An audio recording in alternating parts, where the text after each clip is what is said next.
Welcome back to the Alex Jones Show. I'm David Knight, your host on this Martin Luther King Day, January the 16th, 2017. And, of course, as part of Martin Luther King, I believe it was celebration of that. I believe it was an effort by John Lewis and Chuck Todd to try to revive this Trump is a racist. If you voted for him, you're a racist meme that's going on. That is coming apart. His idea that Trump is not legitimate, trying to recycle yet again. The Russians did it, the hack and everything. That is all coming apart. Even the idea that they're going to boycott, some of them are going to boycott, even Hillary Clinton and Bill Clinton are going to boycott the inauguration. And so we've got Bernie Sanders now saying that he will attend the inauguration. He says, saying that the Trump presidency is illegitimate is nothing but words. He said, those are just words, said Bernie Sanders. Right now, what my job is going beyond media conflicts, the words to say that Donald Trump, among other things, told the American people he would not cut Social Security and so forth and so on. In other words, he said, I want to focus on policy. I want to make sure that Donald Trump does the things that he said he's going to do. And yeah, that's right. If you want to have a discussion about policy, whether you agree with Donald Trump or you disagree with Donald Trump, that's fair game. That's always fair game. And, of course, there are areas where Bernie Sanders says, hey, I agree with Donald Trump on TPP. And he may not agree with Donald Trump on TPP for exactly the same reasons, but they both agree that it's not a good thing. And they can do a better deal. And they may have a disagreement as to how that final trade agreement would look with various nations. But the bottom line is that he would work with Donald Trump. As I pointed out yesterday when I talked about John Lewis. John Lewis opposed NAFTA. And he also opposed the NSA when George Bush was doing it. But when Barack Obama did it, he didn't have a problem with the NSA. John Lewis also opposed the year 2000 China trade agreement. So those are areas where he could work with Donald Trump. But instead, he's chosen to play the race card. He's chosen to try to double down and delegitimize the Trump presidency, unlike Bernie Sanders. You know, Bernie Sanders has a good point here in saying that he's not going to come back and call it illegitimate. I think that he understands that the mainstream media hacked the primaries for Hillary. The DNC hacked the primaries for Hillary. Why don't we ever hear anybody talk about that? You know, Breitbart has a story out. Was Hillary Clinton's nomination legitimate? Was she a legitimate candidate? And here's a person who violated national security in so many different ways. She should have been facing trial, not an election. That's truly the ideas about it. And they said, here's 6 reasons why she was not legitimate as a nominee. They said, first of all, the Democrats rigged the primary. We saw that with the leak of that information. That's what they don't want you to focus on. This is what was exposed. And so they create this conspiracy theory about the Russians so that you don't look at that. You don't look at their superdelegate system. You don't look at the money machine. You don't look at the media hacking it for Hillary. What about the Russians? You didn't prove the Russians did, but we do have proof that the media colluded with Hillary, so they rigged the nomination against Bernie Sanders. And, of course, they broke and bent the law to keep her running for president instead of putting her on trial. That's the key thing that you need to take away from all of this. So, of course, it was the Democrats who hacked the nomination away from Bernie Sanders. That's one of the things a lot of people were upset about, one of the reasons why she lost. But then this is also interesting as we've got coming up for Martin Luther King Day, John Lewis makes this failed attempt to label Trump as a racist. Martin Luther King's niece came out today and is reported by American Thinker. I voted for Trump, she said. That's Alveda King. We've interviewed her multiple times here on the Alex Jones Show. Alex has had her on several times because she's a person of principle. She's not a political hack. So that's the difference. John Lewis, and when he was 25 years old, he did a lot of things that made him a legend in the civil rights movement. Did some good things. But now, here we are, after 30 years as a congressman, what has he done? That's Donald Trump's point. And we're going to talk about some of the allegations that this hero-turned-hack has made. But let's take a look first at the statement from Martin Luther King's niece. She is a pro-life leader. That's one of the reasons we have her on here. She understands that abortion is really targeted towards the black community. That was admitted by Margaret Sanger. That has been the focus of the abortion industry. And so she serves as director of civil rights for the unborn. There's an African-American outreach for Priests for Life, also the Gospel of Life Ministries. She says she hopes that Mr. Trump will be a pro-life president. Again, somebody who will work with him on issues, just like we saw Robert Kennedy Jr. say he would work with him on the issue of vaccines. They have profound disagreements on a multitude of issues, but again, coming together on issues in which they agree. Now, when Donald Trump pushed back against the criticisms, the illegitimate criticisms of John Lewis and said, you need to take care of your own district. You need to accomplish something. One of the things that people came back and they said, we had Michael Steele come back and say, of course, a black former chair of the RNC, came back and said, don't even go there. Not even allowed to talk about this guy. He's a hero. Rand Paul said, but wait a minute. we're not attacking his legacy as that. We're just pointing out that he's acting now as a political hack 50 years later. So you don't get immunity for life for doing something like that. Just because you save somebody's life over here and pulling them out of, when they're drowning, pulling them out of the canal, doesn't give you license to go down and rob a bank later on. See, you don't get, it doesn't work that way. It doesn't work that way even for politicians. So here's 6 false accusations by John Lewis, hero turned hack, according to Breitbart. I think this is pretty good. Remember when John McCain and Sarah Palin were running for office? See if this sounds familiar. He said Senator McCain and Governor Palin are sowing the seeds of hatred and division. See, reading off of the same script. He says he's going to suggest that the Republican ticket created a climate for racist terrorism.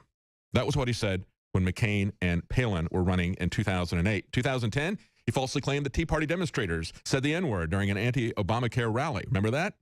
We played that back and forth. There was no evidence of that. 2012, he falsely accused Republicans of wanting to take Americans back to Jim Crow.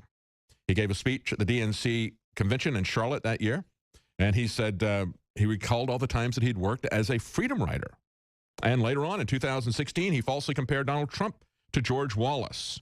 He said again, you remind me of the people who let the dogs loose on the demonstrators. And yesterday, I played a clip of a report I did 2 years ago about the Southern Poverty Law Center, focusing on how Morris Dees, the founder of Southern Poverty Law Center, was not really focused on civil rights. He was focused on making a lot of money. We call it profits of hate, Profits.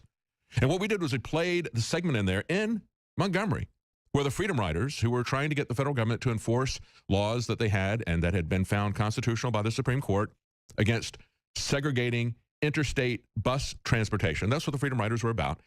They were going to have mixed buses. They were going to drive them through the South, drive them up into Washington, D.C. And as they got into Montgomery, Alabama, the Ku Klux Klan and a bunch of white racists came after them, pulled these guys off the bus, beat them, burned the buses, and Morris Dees, the guy who founded the Southern Poverty Law Center, who's always finding the KKK and hate speech everywhere, this guy defended the Ku Klux Klan guy.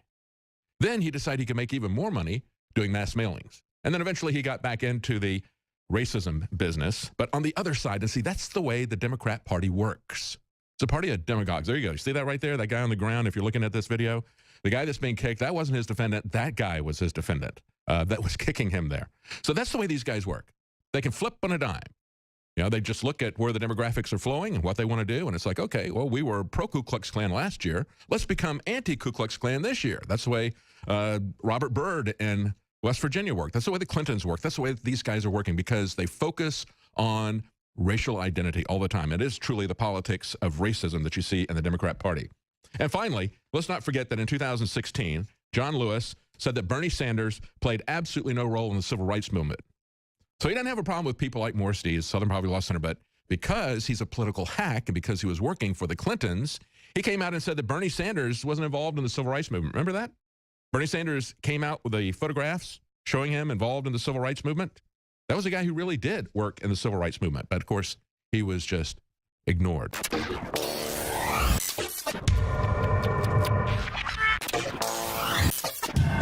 InfoWars has more than 15 YouTube channels and about 3 million subscribers. Our main channel has 1.854 or 1,854,000 plus subscribers.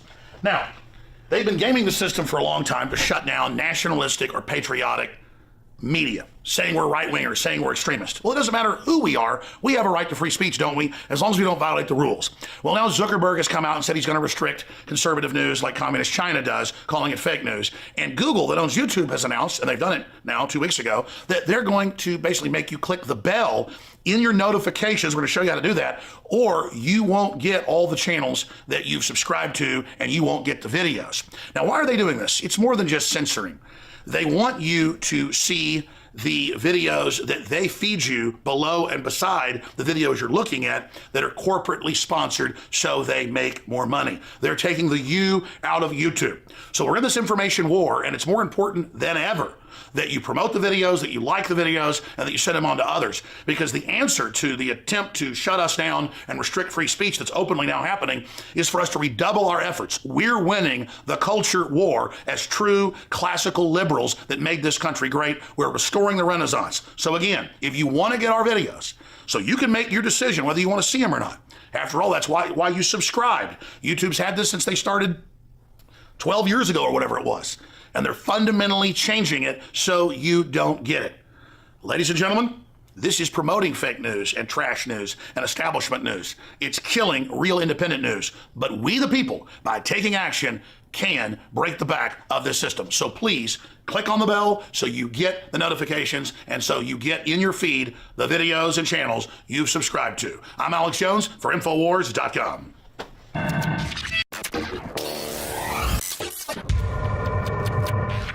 Welcome back to the Alex Jones Show. I'm David Knight, your host on this Martin Luther King Day, January the 16th, 2017. And of course, as part of Martin Luther King, I believe it was celebration of that. I believe it was an effort by John Lewis and Chuck Todd to try to revive this Trump is a racist. If you voted for him, you're a racist meme that's going on.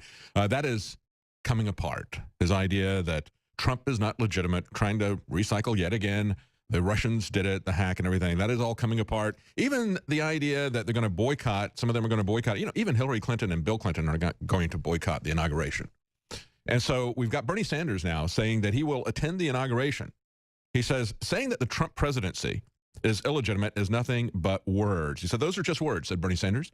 Right now, what my job is going beyond media conflicts and the words to say that Donald Trump, among other things, told the American people he would not cut Social Security and so forth and so on. In other words, he said, I want to focus on policy. I want to make sure that Donald Trump does the things that he said he's going to do. And yeah, that's right. If you want to have a discussion about policy, whether you agree with Donald Trump or you disagree with Donald Trump, that's fair game. That's always fair game. And of course, there are areas where Bernie Sanders says, hey, I agree with Donald Trump on TPP. And he may not agree with Donald Trump on TPP for exactly the same reasons, but they both agree that it's not a good thing. And they can do a better deal. And they may have a disagreement as to how that final trade agreement would look with various nations. But the bottom line is that he would work with Donald Trump. As I pointed out yesterday when I talked about John Lewis. John Lewis opposed NAFTA. And he also opposed